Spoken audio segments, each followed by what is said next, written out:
What's happening, guys? Sam Adams here, and welcome to the first E3 episode of On the Topic Of, which is going to be talking about E3 2017, and specifically the predictions for Sony, Microsoft, and Nintendo. Now, it's worth noting here that I'm not going to be talking about every single thing that I think is going to happen at this year's show. However, I have selected a couple of highlights that I think are pretty cool for each individual company, so without further ado, let's go ahead and jump into it.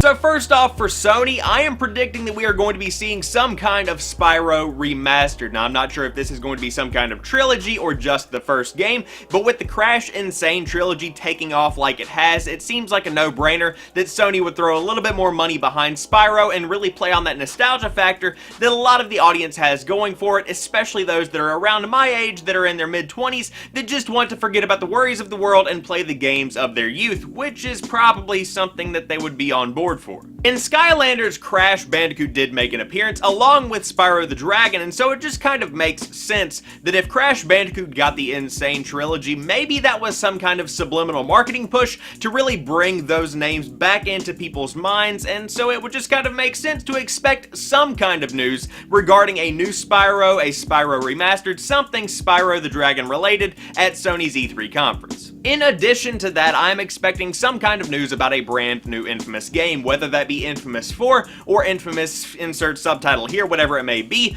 I certainly do hope there is going to be some kind of Infamous news because that's one of my favorite PlayStation exclusive franchises. I've seen some people talking online about some kind of run-in between Cole McGrath and Delson Rowe, who of course Cole McGrath was in the first two Infamous games and pretty much laid the foundation for the series, and then Delson Rowe took over in Second Son, and I find him to be a fantastic protagonist as well, but it would certainly be an interesting idea to have an Infamous game that features both of these, whether they are fighting each other head to head or choosing to work together, or maybe that is up to the player themselves. That would certainly be an interesting twist. My next prediction is more of a hope. PSN ID changes. Please, let me change my name on PlayStation. It has been AwesomeGamer875 since I was about 12. I am going to be 21 next year, and you still haven't figured out how to change that on the back end.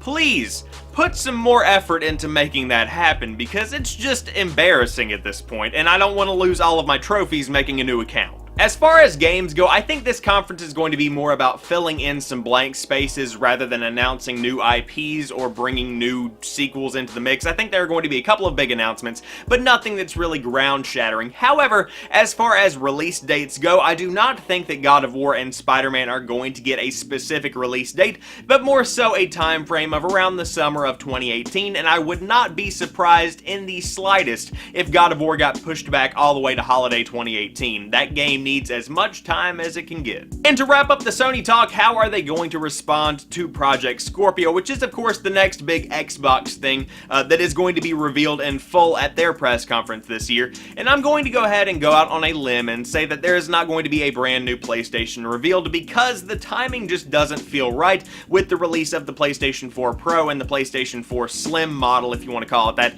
last year. However, I do expect them to kind of treat it like Xbox has treated Project Scorpio over the course of the past year, where there is a working title, here are some working specs, and you guys can get all hyped up about it, but they are just going to try and build it up as much as possible while revealing as little as possible. And no, I do not think there is going to be any kind of Nuevo Vita, if you want to call it that, at all. The Vita is dead. Next up, we have Microsoft. What is Xbox going to reveal at this year's big E3 conference? And I'm going to go ahead and say that they are going to give more details about Project Scorpio. I know you're probably not expecting it, but that's just what I'm predicting. You know, I might be wrong. To be honest here, this is going to be the first thing they talk about at their press conference, and the rest of it is going to be pretty much building up the Scorpio and proving to you why you need it in your life this holiday season. Now, of course, you've got the name, the release date, the price, the slogan, all of these things are going to be revealed at the conference. However, I am going to talk about two of these things, the release date and the price. I'm betting on a release date of middle to late October, and I'm going to say a release price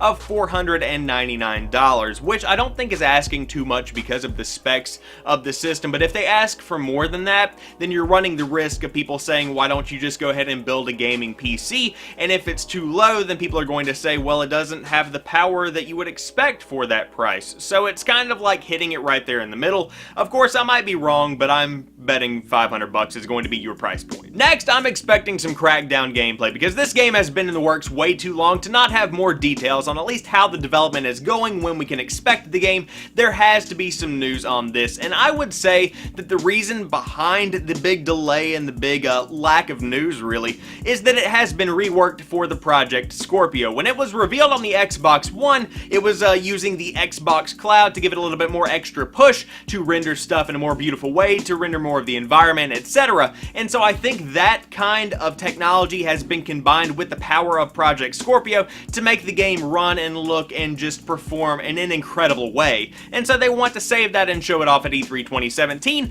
and then it's probably going to be a launch title with the Project Scorpio this fall. One thing I didn't talk about with the PlayStation conference is that Days Gone, the zombie horde shooter that was revealed at E3 2016, is definitely going to be shown off and likely given a release date. And so to kind of counter that, there has to be some kind of zombie game discussed at Xbox's conference, which is where State of Decay 2 comes in. I am expecting a beta release date of the actual game of around the first part, maybe Q1 of 2018, and then on top of that, I am also expecting a lengthy gameplay demo, because you have to show off something if you are going to be selling it, especially if it's not a big AAA title, although as more time passes, it seems like State of Decay 2 is a AAA title. As far as the rest of the conference goes for games, I'm going to say that there are going to be a ton of indie games, some of which you've heard of, some of which are brand new, that are going to be coming to Xbox One and Project Scorpio. It seems like they've been kind of combing through the Steam Early Access library to bring more early access games to the Xbox One to be tried out. People have been talking about PlayerUnknown's Battlegrounds maybe coming to the Xbox One. I just don't think it would fit well there, but we'll just have to wait and see. However, it was announced just a couple of minutes ago whenever I was on Twitter that the conference itself has been extended longer than 90 minutes to cover more games, so there are going to be plenty of games here for you to talk about the day after the conference, but to be predicting some that are going to be discussed would kind of be pointless because I really don't know what they have up their sleeve. There's no Halo, maybe a new Tomb Raider, who knows? And last but not least for Microsoft, one big thing they're going to be talking about is the brand new live streaming platform by the name of Mixer. You may know it as Beam. It's kind of gotten a facelift over the course of the past month, but pretty much it is a competitor to Twitch and YouTube gaming that thrives on low latency as well as audience interaction with the streamer themselves. One cool thing about Mixer is that if you have an Xbox One or you have Windows 10, you can pretty much broadcast to Mixer instantaneously. It takes no setting up, no additional software. It's incredibly simple, and so they're going to be pushing that very heavily at this year's press conference to try and at least compete with Twitch a little bit, but there is no competing with Twitch. The customer service is incredible, the community is incredible, the guys over that work at Twitch blow my mind every week with the amount of effort and the amount of new features. You can't compete with Twitch, but hey, Xbox and Microsoft, they're trying. And lastly, moving on to Nintendo. This thing is going to be short, sweet, and to the point, clocking in at 25 minutes.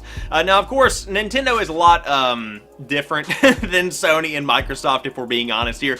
They always do this pre-recorded video, or at least they have over the course of the past couple of years, where it is a very concise and to the point display of what they've got going over the course of the next year. So in this year's Nintendo Direct E3 2017 edition, I'm expecting the new 2DS XL to be shown off a good bit because that is coming out in July. I don't think it's going to take up much time in the conference, though it is definitely going to be mentioned because that is one good looking piece of hardware. I'm betting we'll see a lot of indie support for the Switch, or at least showing off what indie support there is for the Switch. I know that Tom Happ's Axiom Verge is going to be coming to the Switch in just a couple of weeks, and I have seen rumors that Super Meat Boy Forever is going to be coming to the Nintendo Switch as well, and I'm sure that a ton of other indie developers have jumped on board since the Switch has seen an incredible success since its launch a couple of months back. As far as the really big game that's shown off at Nintendo's conference, I'm going to go ahead and put my money on Super Mario Odyssey because that is going to be one massive release for the Switch, and pretty much really the first big AAA that is going to get everyone's money since The Legend of Zelda Breath of the Wild, so of course they're going to focus a lot of their time and effort on that. I'm betting that segues directly into,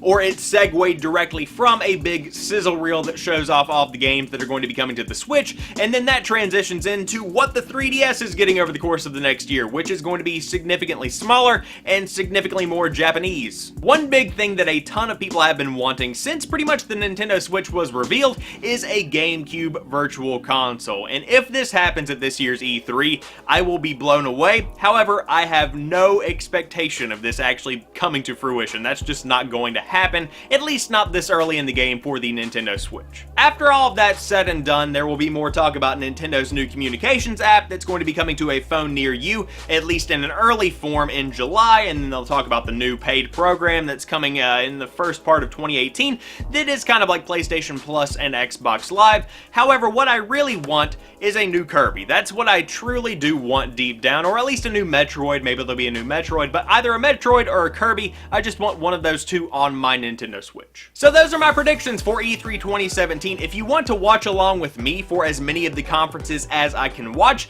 I'll be live on twitch.tv/blackcoffeetv co-hosting all of these shows, but if you did want to follow all of my uploads on YouTube, be sure to subscribe here, click that little notification bell next to the button so that you know on your phone whenever I do upload a brand new video, because I have a ton of E3 stuff planned for the rest of the weekend and the rest of next week. But as for right now, be sure to drop a like on this video. I will talk to you soon.